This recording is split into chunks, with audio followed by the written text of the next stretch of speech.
ဘာသာပြောင်းရင်ဘလို့ပြစ်ပေးခံရမလဲဘာသာပြောင်းတဲ့လူတွေကိုတက်မတော်က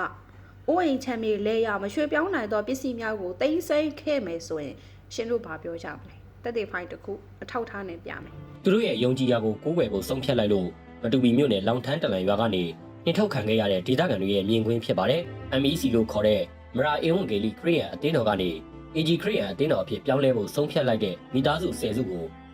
ကြေးရွာအုပ်ချုပ်ရေးအဖွဲ့ကရွာကနေနှင်ထုတ်တာလို့သူတို့နဲ့နှိစက်သူတွေက ARD ကိုပြောပါတယ်ဒီရွာမှာ AG အသင်းတော်ကိုထပ်ပြီးမှတည်ထောင်ခွင့်မရှိတော့ဘူး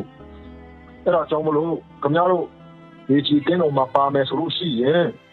ဒီရွာမှာဆက်လက်နေထိုင်ခွင့်မပြုဘူးဆိုပြီးမှ CDF လောက်သူအုပ်ချုပ်ရေးကြေးရွာအုပ်ချုပ်ရေးအဖွဲ့ကသူတို့စာပေးတယ်စာပေးပြီးတော့အခုလာ19ရက်နေ့နောက်ဆုံးထားပြီးတော့ဒီကြေးရွာကနေထွက်ခွာရမယ်ကြေးရွာမှာကြံခဲ့တဲ့နေရာတွေအကုန်လုံးမြေတွေပိုင်ဆိုင်မှုအကုန်လုံးဟာအုပ်ချုပ်ရေးအဖွဲ့ကသိမ်းတယ်ဆိုပြီးမှသူတို့ကစာထုတ်တယ်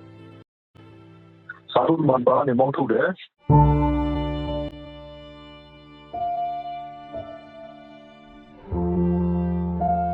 လောင်တူ CDF ဟာစစ်တပ်အာဏာသိမ်းပြီးနောက်ပိုင်းမှာပေါ်ပေါက်လာတဲ့ချင်းတော်လှန်ရေးတပ်ဖွဲ့တစ်ခုဖြစ်ပြီးကြေးရွာအုပ်ချုပ်သူတွေကိုလည်းသူတို့ကပဲဥဆောင်ရွေးချယ်ထားတာလို့သိရပါတယ်။လောင်ထန်းတလန်ရွာကဒေသခံတွေဟာလောင်တူလူမျိုးစုတွေဖြစ်ကြပြီးလောင်တူ CDF ကအုပ်ချုပ်ရေးနဲ့ကာကွယ်ရေးကိုတာဝန်ယူထားတာလို့ဆိုပါတယ်။လောင်ထန်းတလန်ဒေသမှာ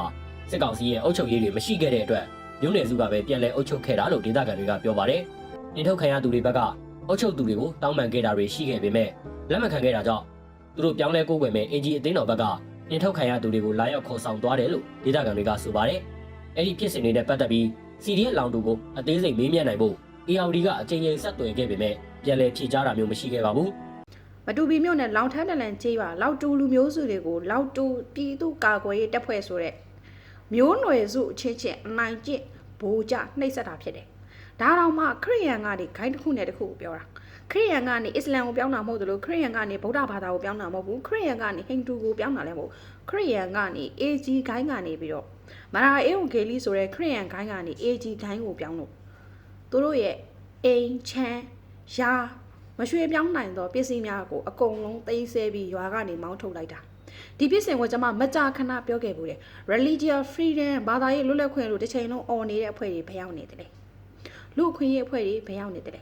တကယ်လို့ဒီလိုဖြစ်စဉ်မျိုးကျမတို့ဗုဒ္ဓဘာသာမှာဖြစ်ခဲ့ကြငါတို့ဗုဒ္ဓဘာသာကနေတခြားဘာသာပြောင်းလို့တွားနေလို့ရွာထဲမှာမနေနဲ့ဆိုတော့အခုလိုမျိုးသာဗုဒ္ဓဘာသာကသာနှင်ထုတ်ခဲ့မယ်ဆိုရင်တကဘာလုံးကဝိုင်းမေးလက်ညှိုးထိုးကြလိမ့်မယ်လူအခွင့်အရေးအဖွဲ့ဘာတို့ဘာသာရေးလွတ်လပ်ခွင့်ပါအဖွဲ့အစည်းပေါင်း200တို့300တို့ကစာရေးထုတ်ကြလိမ့်မယ်ဟောင်စီတို့လောင်မြတ်ကျော်တို့ဘုံကျော်တက်တိုက်ကလည်းဟောင်းကြလိမ့်မယ်အဲ့ဒီအခုလောက်တူ CDS ဆိုတဲ့ပြည်သူ့ကာကွယ်တပ်ဖွဲ့ဆိုတဲ့ဟာတွေက